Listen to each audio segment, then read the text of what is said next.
Hello, everyone. Welcome to Module 2 of English 1060.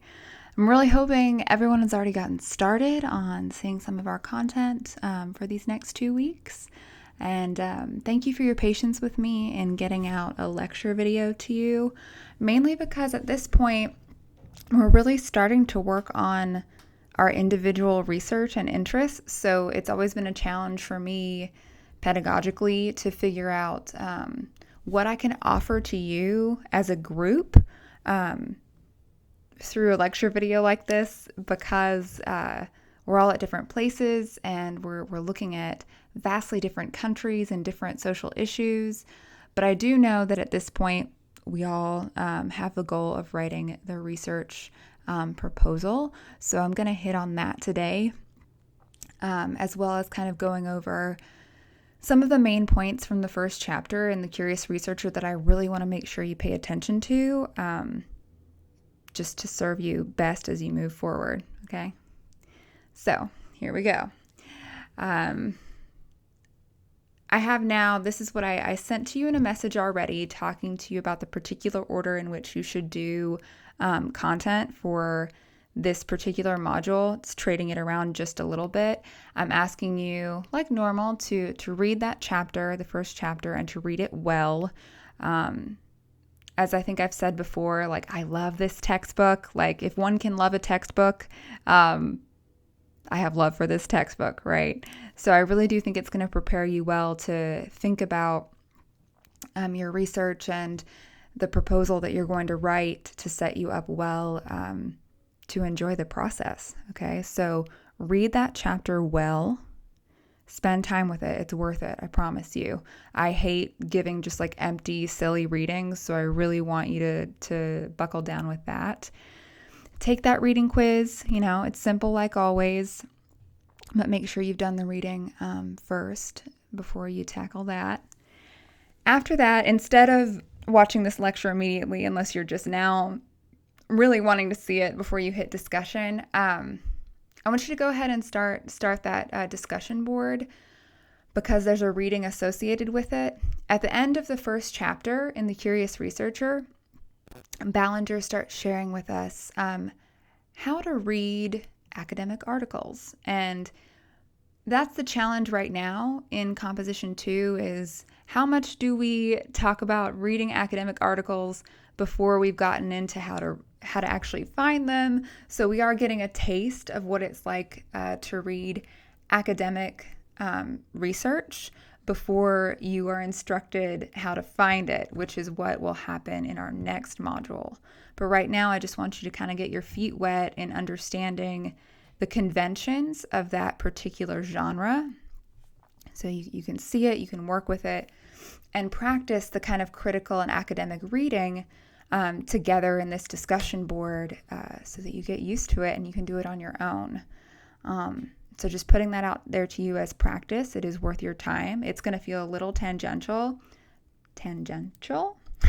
to the actual proposal that you're working on, but this is a way for us to connect with something in common and then be able to work on our own proposal. So after you do that discussion board, and you can decide when you want to comment on each other's posts in terms of feedback. I originally told you I'd have this video ready for you by Monday, but oops, it's Wednesday, I think. I think that's what day it is. Goodness, it's hard all around. I would, fib to you and act like, as your professor, I've got it all together, but I know we're all struggling. We've all got stuff right now. So thank you for your patience with me. But I hope this is coming at the right time for you. I hope you never have to feel like you have to wait on me to give you content. So here's the video, right?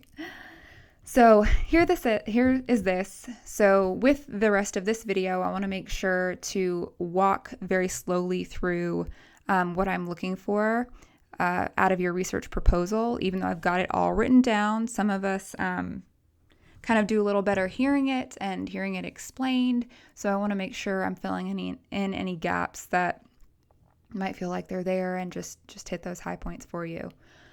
The last thing that you'll do along with submitting your research proposal and this kind of extends out of Module 2 and into Module 3's dates, is I want us to get some practice with using the peer review function on Canvas. It's not that difficult, but sometimes it's just not intuitive. So I've given you a link to show you what it's going to look like from your side. I can't really show you what it looks like from the student side, because then I would have to assign a test student someone's essay or not essay, but assignment to review. It just gets really messy. So I want you to use your critical thinking caps and use the resources available to you to figure out how to use that function. And of course, this is just practice. It's very low points, low stakes for this first review practice, but I just want us to get in that habit and see what each other are writing about. Okay, super cool. I'm excited. All right, so now before I go over the proposal assignment, there are kind of two things I want to point out in the textbook, and I know this is like lo-fi, like I took a picture of the textbook and I'm showing it to you, but everyone should have access to this so you can see it. This is something that I really dig how Ballinger sets this up, thinking about what's your topic, what's your initial opening question, but then really developing that inquiry question that's going to make your research essay incredible and complex and nuanced, and how those things fit into working knowledge and focused knowledge. I hope at this point that you've read about it so you understand those terms. And if you haven't, make sure you go back and read and understand those terms, right? And that's kind of why I asked you to do that country rationale, just to get you kind of introduced to what working knowledge you might already have, like what you've heard about a country, general social justice issues you might be aware of. Very light, right? We're just grazing the surface. But then as we get into more focused knowledge, as we learn more and more about a particular issue in a particular country, that's when we really get to open up about asking really good questions. It is a challenge right now because I want us to go ahead and dig into the academic databases and see what's out there. But really at this point, because we're doing that surface level stuff and we're not learning about those databases until this next module, it's going to be on you to get a sense of what you know to be credible when you do just basic Google searches, just to see what's out there. Because in this proposal, which I'll go over, I'm not asking, this is not a paper, this is not research, this is not cite a bunch of stuff. This is just generally, how are you working from working knowledge to focused knowledge? Or what kind of focused knowledge do you want to develop? So it's getting curious, right? How exciting, connecting with our textbook. So I just wanted to point out this fun little graphic because it really does help me think about, when we think about our topic, which is your country and what social justice issue you want to look into, okay? That feeds into your opening question about that relationship. And then you're going to work on developing a really strong inquiry question. Now, this table in your textbook, table 1.2, I really love working with these different question types because they set you up for a strong inquiry question. You'll note in your reading that we're not really asking a yes or no question here. And I've set up our theme so you really can't. I hope that that's impossible. I really do. I hope it's impossible to ask a yes or no question. But I really do want to encourage you, if you're stuck and you're like, I don't know what to do, use these templates. I'm a huge fan of templates. If you had me for 1050, you know that, and we will continue to work with some templates moving forward because they set us up to make really strong syntactical choices and allow us to fill in all of the great ideas that we have, but into a structure that makes sense, right? So I do want you to really think about these types. You do not have to stick with these structures, but I want to encourage you to start here because, again, with your proposal, as you'll see, it's like an initial inquiry question, right, or questions. So even if it's not the one you end up with, because things are going to shift and change as we do research, starting with a structure from this table is really going to help you. Okay. Cool. And remember, you have access to this in your textbook. Use it. Yeah. All right. So now I want to go over the specifics of what I'm looking for your proposal. And this is all really stealing from the textbook, okay? In a sense. I made a couple of changes so that it kind of suits our needs, but basically know that on page 38 of the Curious Researcher, this assignment is outlined on its on a base level, but here are the specifics, and I have a rubric associated with this. So if you're someone that's like always concerned, like, I don't know what you're looking for, I don't know how she's going to grade, here it is. Okay, I follow a rubric. I'm big on rubrics because I never want you to be surprised by the grade that you receive. Okay, like when you turn something in, you should kind of know what you're going to get. That's my philosophy anyway. I'm not trying to trick you. So here's your first part of your official research project, your proposal. So rather than just reading this, I just want to hit some stuff, okay? Hit some stuff with you. Please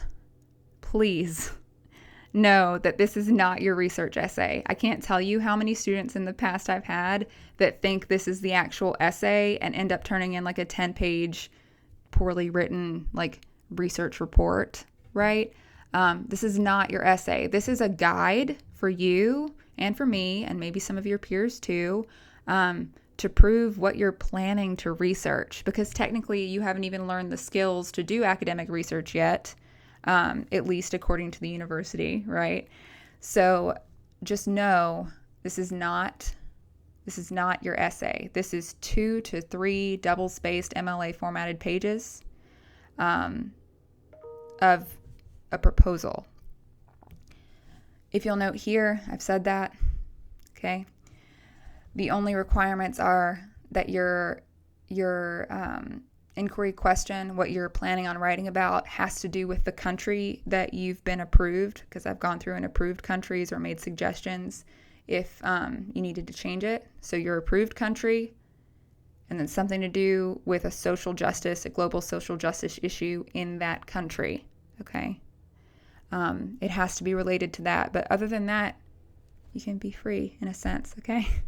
You can have some freedom there, and pick something that you're gonna feel like you can really connect with for the next 10 weeks, because that's where we are.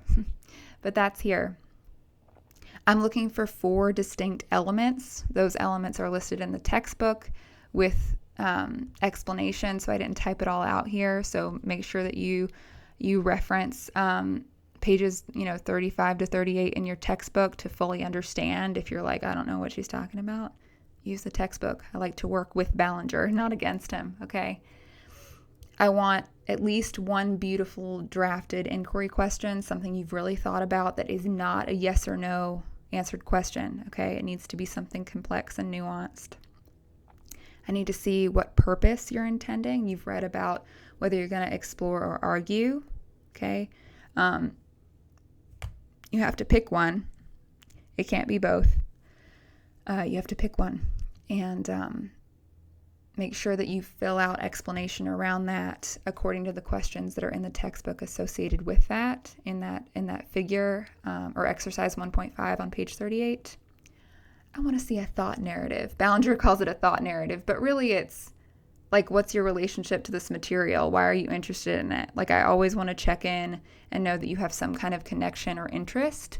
And if you really don't, then you get to learn how to fake it, use those rhetorical skills to prove that you can. That's a skill that you're going to need in life. And then finally, the 4th thing I'm looking for, the textbook asks you to list a working bibliography of sources, list sources. I don't need a list in this. I'd rather you just kind of talk to me about what you found, what you've read, or what you know, what you assume even, what has helped you develop a working knowledge. So definitions, people, conversations, disciplines, right? Give me that, some form of narrative. Treat this like you're talking this out with me or your peers. That's what I would like out of this proposal. It's casual, more casual. Don't let the fear of trying to sound academic strangle you, okay? I just want to know what you're planning to look into and why you're amped about it.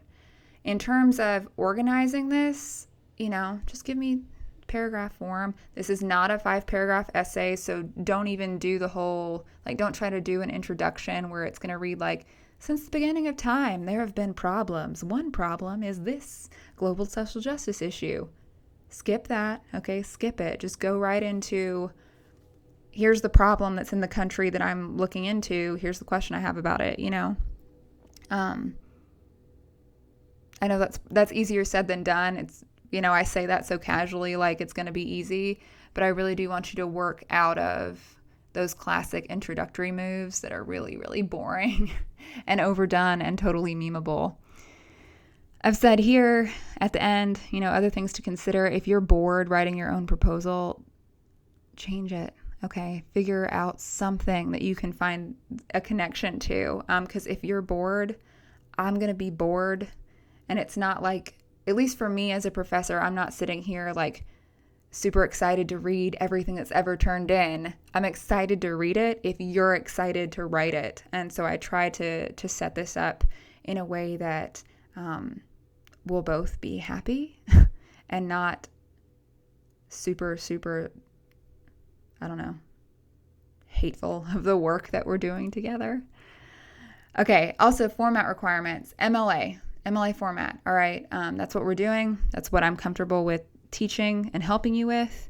And make sure you're looking at all of the details of that. Some of you did super well in your country rationales. You did MLA perfectly. Others of you, it just wasn't there, or it was messy and weird.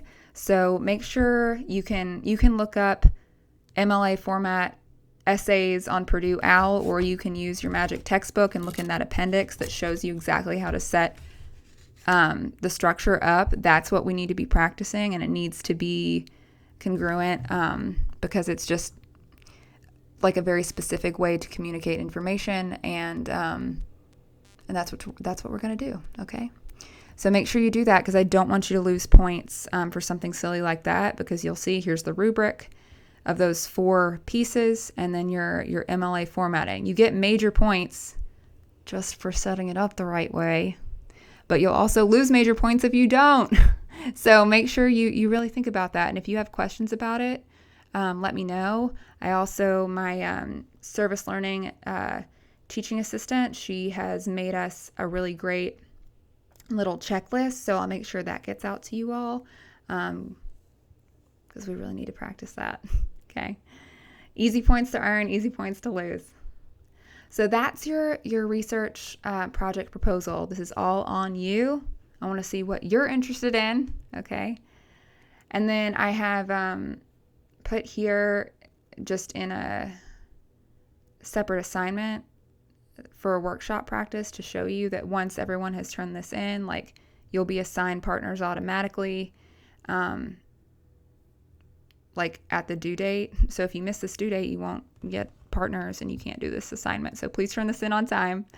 And all you'll have to do is fill out the rubric and make a summative comment. We'll keep it super simple. Here's the link to show you how to do that.